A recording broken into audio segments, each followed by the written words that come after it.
Nobody knew who screamed first, probably Orrin, but when the sky cracked open like shattered glass and that neon purple tornado came spiraling down from the clouds, all the Sprunkies scattered. Pinky tripped over Rye, Boa fell into a bush. Sulfur was in the middle of sipping neon juice and just calmly ducked behind a rock, mumbling, "Typical Tuesday." And then it hit. The world glitched. Sounds turned inside out. Laughter looped like broken vinyl. Everyone's body flickered like a corrupt file. And when it was over, silence fell. The sky cleared. Birds chirped. Pinky sat up first, except she wasn't Pinky. "Oh, my. B," she croaked in a deep, raspy bass voice. Her hands were no longer pink and slender. They were orange, strong, and holding drumsticks. "Wait! Wait!" Across the field, Orrin jolted up, shrieking as he stumbled over his own boots. Pinky's boots, in fact, sparkly and high-heeled. "Why do I have glitter on my knees?" Kiki popped out of a tree trunk and yelled, "Guys, we got Sprunki swapped." Thisto, now in Gray's body, collapsed dramatically. "Not again. I literally just figured out where my soul was last time." "Who touched the portal?" Wright barked. "I did," said Sulfur cheerfully from Wax's body, "but only because it said do not touch." "That's reverse psychology, bro." "You touched the glitz mirror," shouted Bua, now in Kiki's small hyper form. "Okay," Orrin huffed. "Technically Pinky's body, but with Orrin's attitude. Let's just slow down and, oh, this hair is soft. Figure out what happened." "I'm you, you're me, we're all someone else, and my boots are gone," Pinky muttered in horror, looking at Orrin's legs. "Put my boots down, gently." "Oh, sorry," Orrin said, wobbling. "Didn't realize they came with a balance update." Then the sky rippled again. "Oh, no," Gray, now in Fisto's eyeliner form, groaned. "Here comes the plot twist." A massive, creepy, bouncing doll head fell from the clouds, eyes glowing like a corrupted lullaby, laughter echoing across the hills. "What is that?" someone screamed. "That's the doll boss from Beta World 12, Fisto shouted. "We're in a code jump dimension. Get your emotional arcs ready."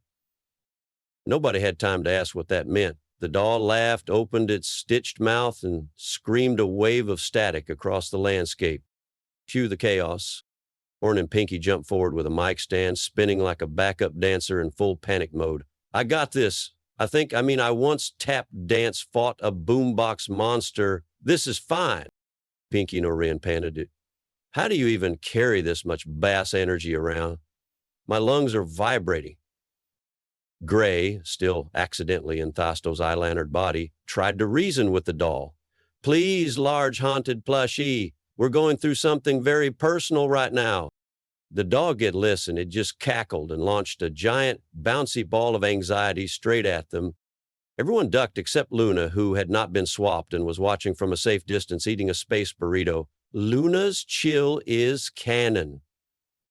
The ball exploded into a puff of glitter. "Okay," Rye said, blinking through the sparkles. "That was less lethal than expected." "I'm allergic to aesthetic conflict," Thistlegray wheezed. The dog charged again. Pinky and Orrin grabbed Buakiki and threw them on her. It's back. "Plan. We need a plan." "Plan is run in circles, scream, and hope for character growth," Buakiki yelled. Meanwhile, Thisto and Gray had started to bond, awkwardly. You're actually really sarcastic," said Gray in Thisto's body, mid-dodge roll. "I kind of respect it." "You're actually really gloomy," said Thisto in Gray's body, mid-eye roll. "I kind of hate it." Regret. At some point, Ryden Wax's body discovered he could shoot electric sparks from his eyes now, which was both awesome and mildly dangerous. He zapped a tree by accident. It turned into a saxophone. Then Boa, still in Kiki's small form, stole the cursed doll from the boss's chest, and that's when everything really broke loose.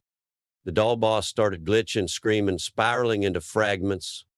The ground quaked. The portal reappeared in the sky, swirling like a blender filled with skittles and emotional trauma.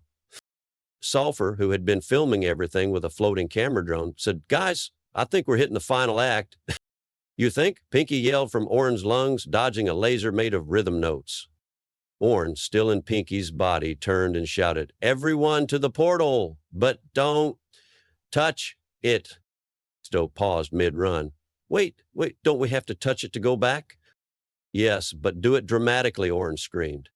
Cue the final run. Each character sprinted toward the portal, dodging rhythm bombs and random jazz chords of doom. Bua tossed the cursed doll into the sky, where it burst into a firework that spelled, "Self-acceptance is power." Pinky, panting inside Orn's powerhouse body, looked over at Orn and Pinky and said, "You actually did okay in my boots." Orn smiled. "You rocked my hoodie like a legend." They high-fived. As each character leapt into the portal, the glitch corrected itself mid-air. With every blink, each one returned to their real body.